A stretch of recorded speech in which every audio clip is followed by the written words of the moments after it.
कहते हैं कि कोई भी उत्तराखंड की भूमि पर कदम रखता है तो वो यहाँ की संस्कृति और यहाँ की मिट्टी के रंग में रंग जाता है। आज हम एक ऐसी शख्सियत, एक ऐसी महिला के बारे में बात करने वाले हैं जो भारत को आज़ाद कराने के लिए और उत्तराखंड वासियों को उनका हक दिलाने के लिए अपने ही मूल के लोगों से लड़ पड़ी थी। नमस्कार, मैं सुबोध गुसाई, हिमालयन टॉक्स की खास पेशकश में आपका स्वागत है। आज की वीडियो में हम बात करेंगे इंग्लैंड से आई और भारत में सरला बहन के नाम से पहचाने जाने वाली मिस कैथरीन मैरी हैलीमन के बारे में। इंग्लैंड से आकर भारत को अपनी कर्म भूमि बनाने वाली समाज सेवी सरला बहन यानी कि मिस कैथरीन ने पर्यावरण संरक्षण, महिला सशक्तिकरण और बालिकाओं को बुनियादी शिक्षा देने के लिए व्यापक अभियान चलाए। पर्यावरण संरक्षण शब्द की रचयिता तो वो थी ही, बल्कि वह पहली व्यक्ति थी जिन्होंने जंगल बचाने के लिए अभियान चलाए थे। मिस कैथरीन का जन्म 1901 में लंदन शहर में हुआ। इनके पिताजी का नाम ओजी हैलीमन था। कैथरीन को बचपन से ही सोशल वर्क करने का शौक था। लंदन में रहकर उन्होंने लोगों के हित में कई कार्य किए। 1930 में पहली बार लंदन में महात्मा गांधी जी से इनकी मुलाकात हुई।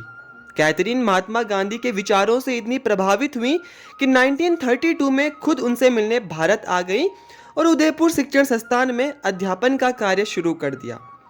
मिस कैथरीन ने महात्मा गांधी की सलाह पर अपना नाम सरला बहन रख दिया और उसके बाद वो इसी नाम से भारत में पहचाने जाने लगी। अब इसके बाद कैथरीन वर्धा चले जाती हैं, परंतु वहाँ पर उनकी तबीयत खराब हो जाती है तो वो गांधी जी के कहने पर 1941 में कौसानी के निकट चनोदा गांधी आश्रम अल्मोड़ा में आ जाती हैं। ये वही आश्रम है जिसकी स्थापना 1937 में शांतिलाल त्रिवेदी जी ने गांधी जी के कहने पर की थी।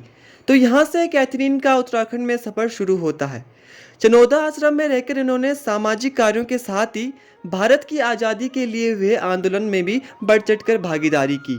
1942 में गांधी के भारत छोड़ो आंदोलन या करो या मरो के नारे के बाद सरला बहन ने कुमाऊं जिले में आंदोलन को संगठित करने और नेतृत्व करने में मदद की। उन्होंने राजनीतिक कैदियों के परिवारों तक पहुंचने के लिए इस क्षेत्र में बड़े पैमाने पर पद यात्राएं की।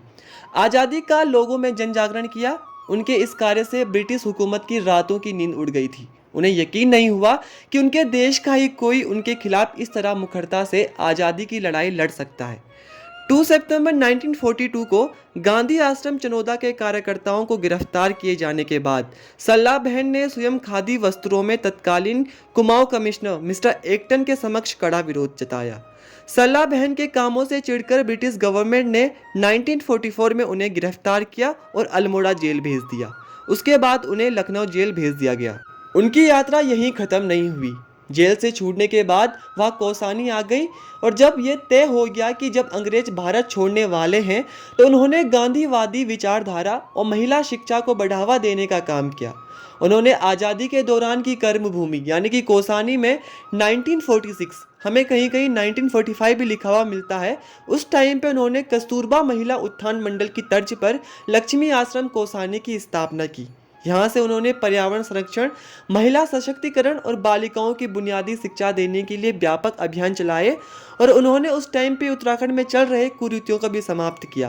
वह पहली व्यक्ति थी जिन्होंने पहाड़ में जंगल बचाने के लिए अभियान चलाए थे। 1952 में सरला बहन ने हल्द्वानी में सर्वोदय सम्मेलन का आयोजन भी कराया था। 1953 में लोहाघाट की पद यात्रा और कुमाऊं प्रदेश में शराब विरोधी आंदोलन में सक्रिय भूमिका निभाई थी।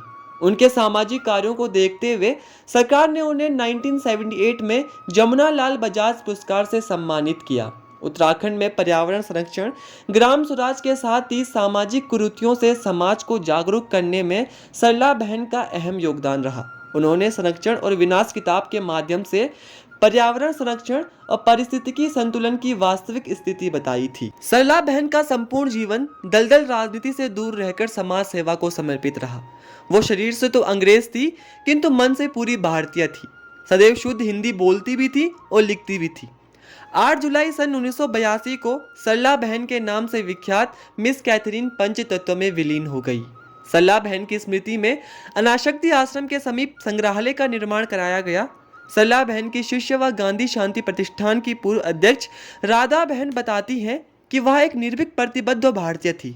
पर्वतीय महिलाओं के लिए और पर्यावरण संरक्षण के लिए उन्होंने अपने पूरे जीवन को समर्पित कर लिया। मिलते हैं एक और ऐसी वीडियो के साथ। वीडियो पसंद आए तो वीडियो को लाइक, शेयर एंड कमेंट कीजिए।